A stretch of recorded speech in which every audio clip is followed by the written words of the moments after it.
This is Good Day Weekend.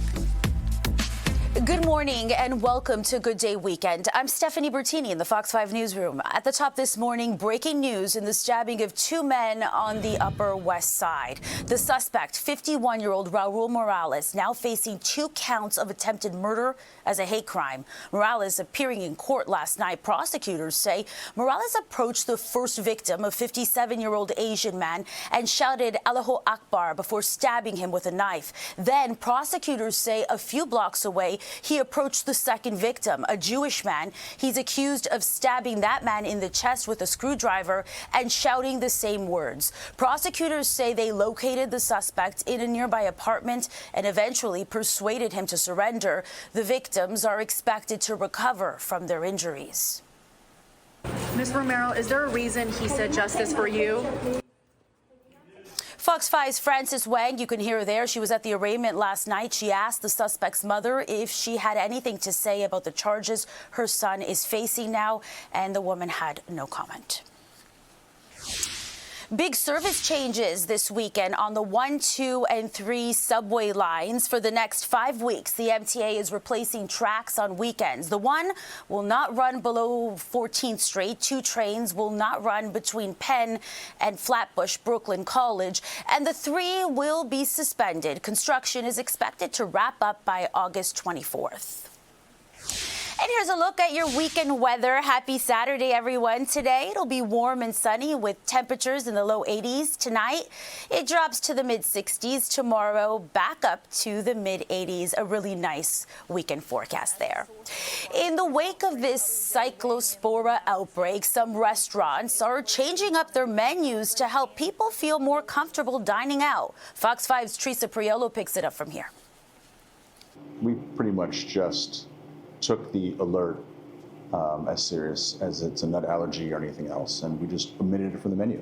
Umberto Campos at Lorena's in Maplewood isn't taking any chances. So we pulled arugula, we pulled off gem lettuce, we pulled off all berries. Even though they said raspberries were the ones to watch for, we just pulled them all off.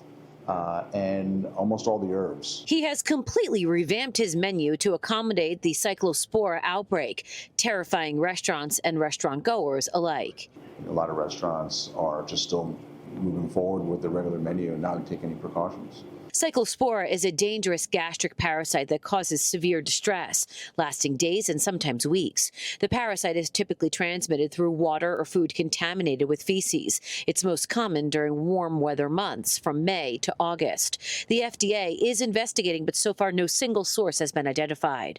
Taco Bell has pulled its lettuce, concerned about a possible connection. And Taylor Farms de Mexico was thought to be the epicenter of the outbreak, but the FDA said their test was a false positive.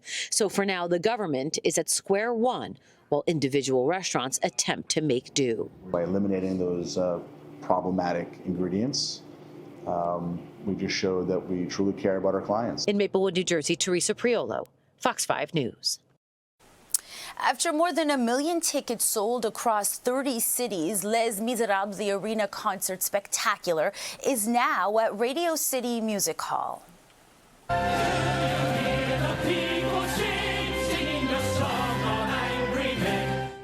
The concert's limited run at Radio City began last night. The show takes advantage of the venue's new Sphere immersive sound system so audiences can hear the score like never before. Les Mis last played on Broadway in 2016, and the London production recently entered its 41st year on the West End. Les Mis fans have until August 9th to see the concert.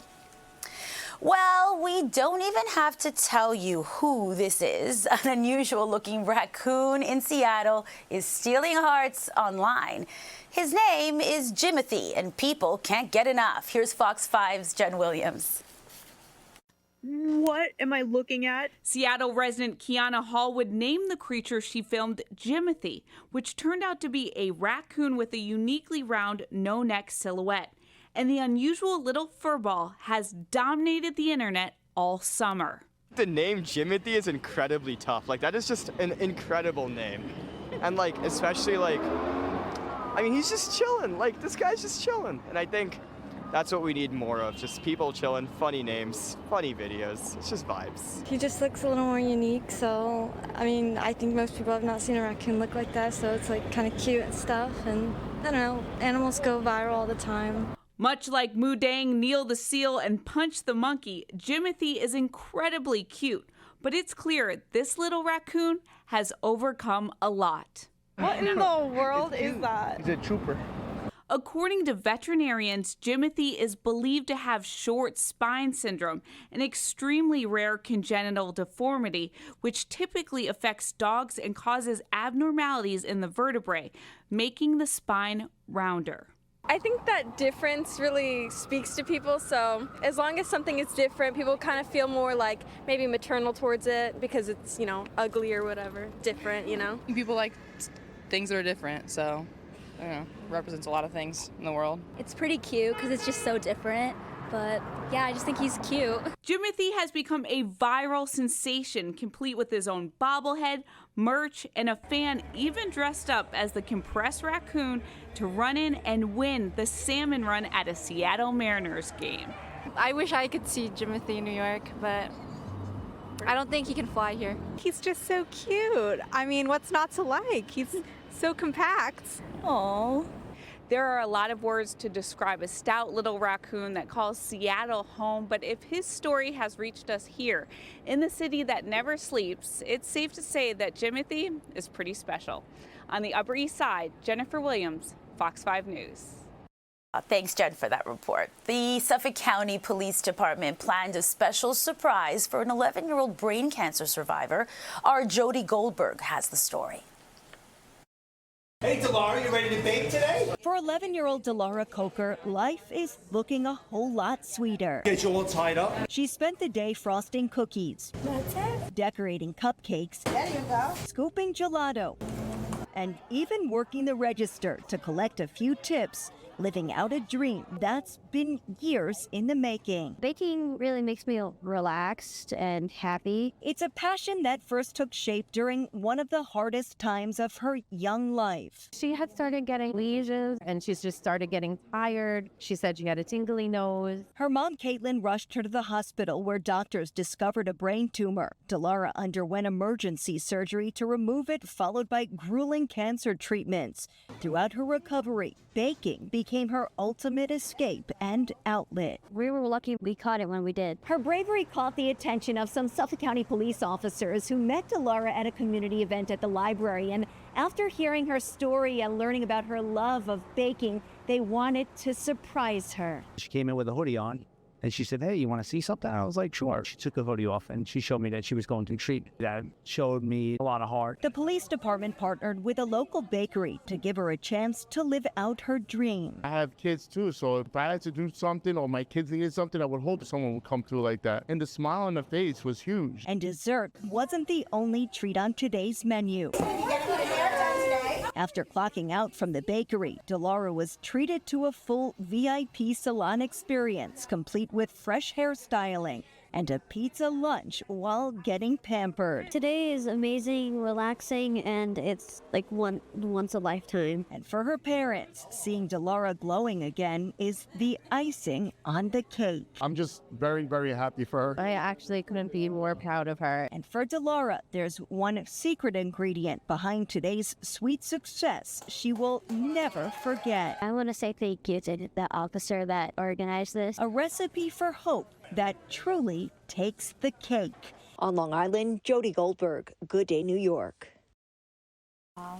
A nonprofit here in the city is trying to raise awareness about dangers at the beach and teach water safety to teens and young adults in underserved communities. The organization called Rising Tide Effect hosted an event at Rockaway Beach for more than 100 young people, most of them from NYC developments. Lifeguards, along with the FDNY's Marine Division, conducted rescue demonstrations and talked about what to do in a rip current. The importance of water safety in swimming cannot be understated. It's a matter of life and death. And in this city, it's also a socioeconomic issue. And if you don't have the resources, you cannot access this sort of education.